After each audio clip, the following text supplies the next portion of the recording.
haitahitaji kwamba una watu maelfu ni marafiki zako. Yesu amesema, ninyi mkikaa katika neno langu na mkibaki kuzaa matunda, sasa Baba wa mbinguni hutukuzwa sana na hiyo tabia. Hivi kuzaa anapomaanisha kwenye Biblia ni nini? Halo? Mpo? Kwenye Biblia kuzaa ni kufanyaje? Ni kuzaa watoto au ni kufanyaje? Au ni kuzaa mimea?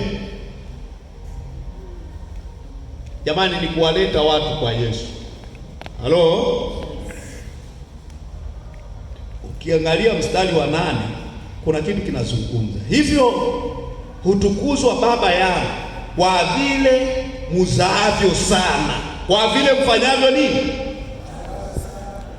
Yaani Mungu wa mbinguni kama kuna kitu anatukuzwa nacho ni kwa mtu yeyote anayefanya kazi ya kuwaleta watu kutoka gizani kuingia katika nuru ya ajabu.